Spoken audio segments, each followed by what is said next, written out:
আজকের এই আলোচনায় আমরা বাংলা অনার্সের 5th সেমিস্টারের DSE 2 এর বিষয় 20 শতকের বাংলা কবিতার বিষয়বস্তু নিয়ে আলোচনা করব। আজকে আলোচনা 20 শতকের বাংলা কবিতার সম্পর্কে একটি সাধারণ আলোচনা বা এর কবিতার বৈশিষ্ট্যগুলো সম্পর্কে নিয়ে আলোচনা করব।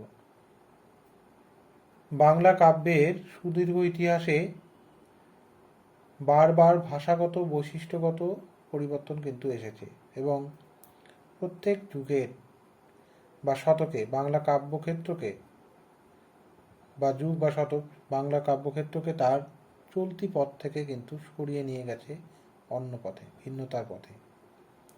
আর এই নতুন পথ থেকে সৃষ্টি হয়েছে বিভিন্ন যুগের প্রেক্ষিতে নতুন চিন্তাধারা ও দিগদর্শন। আমরা লক্ষ্য করি যে চর্যাপদ থেকে বাংলা কবিতার যে পথ চলা শুরু হয়েছিল, আধুনিক বাংলা কবিতা পর্যন্ত তার বহু পালাবদল হতে দেখা গেছে। বিশেষত এক একটি যুগ তার সমস্ত রূপ রস গন্ধ নিয়ে প্রকট হয়ে উঠেছে সেই যুগের কাব্য কবিতায়। 20 শতকের বাংলা কাব্যধারা যেভাবে বাংলা কাব্যর প্রভাব বিস্তার করেছে তা অন্য শতাব্দীর ইতিহাসে খুব কম পরিলক্ষিত হয়। অষ্টাদশ থেকে 19 শতক পর্যন্ত বাংলা কবিতায় আধুনিকতাবাদ নিয়ে এসেছে মাইকেল মধুসূদন দত্ত। এর পরবর্তীতে বিহারীলাল, হেমচন্দ্র, নবীনচন্দ্র হয়ে রবীন্দ্রনাথে এসে আধুনিকতার ধারা পরিস্ফুট হয়েছে। তবে এই যুগ ছিল মধ্যযুগীয় সাহিত্য ধারার প্রভাব থেকে মুক্ত হয়ে পাশ্চাত্য সাহিত্য ধারার আদর্শে বাংলা কাব্যকে নতুন রূপে সজ্জিত করা। কিন্তু 20 শতাব্দী সম্পূর্ণভাবেই কিন্তু ছিল আলাদা।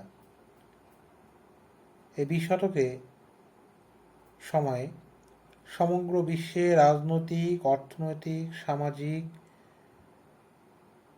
পালাবদল কিন্তু আমরা লক্ষ্য করি। আর তারই সঙ্গে এসেছে দেশপ্রীতি, গভীর অর্থচিন্তা, নতুন জীবন দর্শন ও নতুন রাজনৈতিক অর্থনৈতিক দর্শন। এসেছে বাংলা কাব্যকে এক নতুন ধারায় পরিচালিত করে বাংলা কাব্যকে কিন্তু একটি নতুন ধারায় পরিচালিত করেছে। শুধু কি তাই? তা তো নয়, তার সাথে যুক্ত হয় যুগের ক্লান্তি, হতাশা, সেই হতাশা থেকে উত্তরণের নিরন্তর পথ খোঁজা, যা কিনা আধুনিক কবিতার অন্যতম বৈশিষ্ট্য। 20 শতকের একটা বিরাট অংশ জুড়ে ছিলেন রবীন্দ্রনাথ।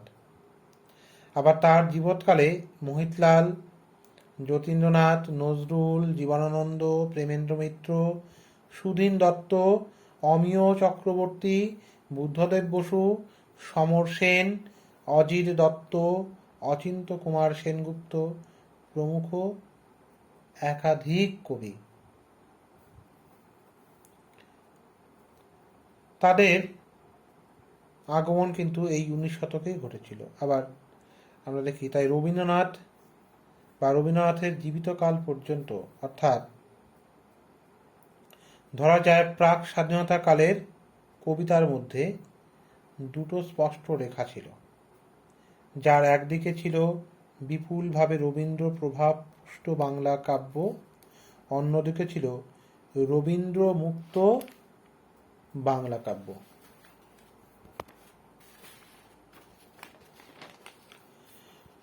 এই 20 শতাব্দীর বাংলা কাব্য সাহিত্যের মধ্যে যে বৈশিষ্ট্যগুলো আমাদের চোখে পড়ে, সেই বৈশিষ্ট্যগুলো নিয়ে আমরা আলোচনা করব। প্রথমত, 20 শতকের কবিতায় দেশ বিদেশের সমাজ, রাজনীতি, সাংস্কৃতিক ওঠাপড়ার সাথে সমন্বয় দেখা গেছে। চিন্তা, চেতনা ও প্রকাশ ভঙ্গিমায় নাগরিক অভিব্যক্তির প্রকাশ কিন্তু ঘটেছে এই 20 শতকের কবিতাতেই। সাম্যবাদ, আস্থা, সমাজ পরিবর্তনে বিশেষ বিশ্বাস দেখা গেছে এই কবিতায়। 20 শতকের কবিতায় দেখা গেছে প্রেমের তথাকথিত প্রচেষ্টায় সংশয় ও যৌবন আস্ফালন ও লক্ষিত এবং প্রকাশিত হয়েছে প্রেমেরই জয়। এই 20 শতকের কবিতাতেই দেখা গেছে সংশয়, সন্দেহ, বিষাদ, ক্লান্তি, ক্রোধ এবং অচৈতন্য ভাব প্রকাশ। দেশ বিদেশের পুরাণের পাণ্ডিত্যময় সার সঙ্গম দেখা গেছে এই কবিতাতে। অতিকথন রীতি বর্জিত হয়ে পরিমার্জিত বোধ দেখা গেছে। দেখা গেছে উপমা চিত্রকল্প নির্মাণে উদ্ভাবনী ক্ষমতার প্রকাশ, তেমনি ক্ষেত্র বিশেষে মগ্ন চৈতন্যের প্রকাশও কিন্তু ঘটেছে। ছন্দ নিয়ে নানা পরীক্ষা নিরীক্ষা, এমনকি ক্ষেত্র বিশেষে ছন্দকে সম্পূর্ণভাবে অগ্রাহ্যও করা হয়েছে। প্রশ্নমুখর ও বিদ্রুপাত্মক প্রতিবাদী কণ্ঠস্বরও শোনা গেছে 20 শতকের কবিতায়। পুরনো মূল্যবোধের বিরুদ্ধে বিদ্রোহ দেখা গেছে মৃত্যু চেতনার নবরূপায়ণ, কিংবা কখনো কখনো আমরা লক্ষ্য করি আত্মধিক্কার এবং আত্মবিদ্রুপ ভঙ্গি। ভোগবাদের বলিষ্ঠ প্রকাশ 20 শতকের কবিতায় বারবার উঠে এসেছে।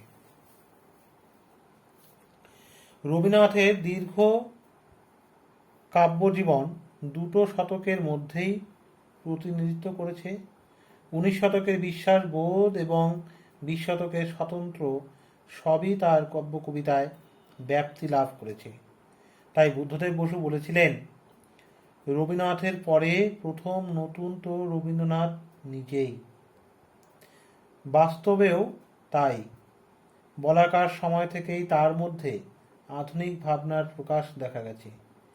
সেখানে তিনি পাশ্চাত্য প্রতিবাদকে ভারতীয় ভাবনায় মিশ্রিত করে প্রয়োগ করেছেন।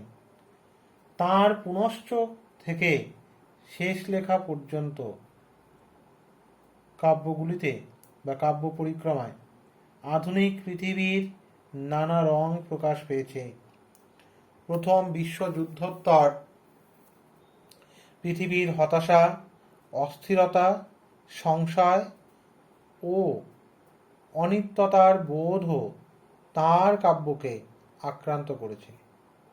সেজন্য তার কলম দিয়ে বেরিয়ে এসেছে দানবের সাথে যারা সংগ্রামের তরে প্রস্তুত হতেছে ঘরে ঘরে।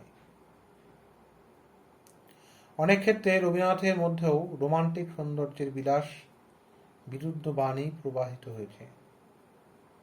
এখানে বলতে শোনা গেছে, আপনাকে ওই জানা আমায় আমার ফুরাবে না, সেই জানারই সঙ্গে সঙ্গে তোমায় চেনা। ওই চিন্তার তরঙ্গ 20 শতকের অন্য কবিদের মধ্যেও সঞ্চারিত হয়েছে, অন্য কবিদের মধ্যেও দেখা দিতে শুরু করেছিল এবং সেই আধুনিকতার আভাস দিয়েই যতীন্দ্রনাথ সেনগুপ্ত বলেন, সুনহ মানুষ ভাই, সবার উপরে মানুষ শ্রেষ্ঠ, স্রষ্টা আসছে কি নাই। অর্থাৎ এখানে দেখছি স্রষ্টার উপরেও অবিশ্বাসের একটা সুর কিন্তু ধ্বনিত হয়েছে।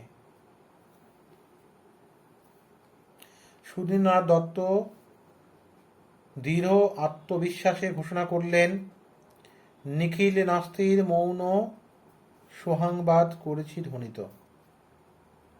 কোনো কোনো ক্ষেত্রে ঈশ্বরের অনস্তিত্বে বিশ্বাসী মনোভাব প্রকাশ পেয়েছে।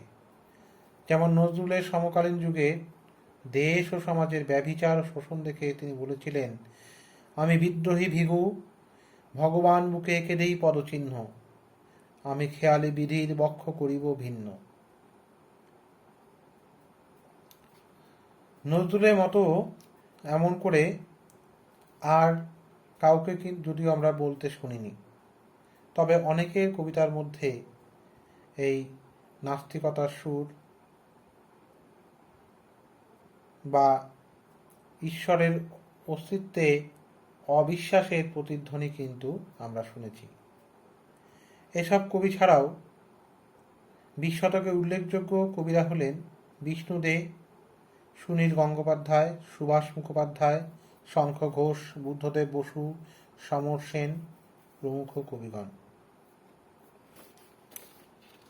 আজকের আলোচনার পরিসমাপ্তি টানার আগে আমরা উপরিউক্ত আলোচনার যে বিষয়টি ছিল সেই বিষয় নিয়ে বলছি যে উপরিউক্ত লক্ষণগুলো যেভাবে 20 শতকের বাংলা কবিতায় দেখা দিয়েছে তার ফলে সেই সম্পূর্ণ শতাব্দীর বাংলা কাব্য কবিতার ইতিহাসে এক অদ্ভুতপূর্ণ ও বৈচিত্র্যময় হয়ে দেখা দিয়েছিল স্পষ্টভাবে।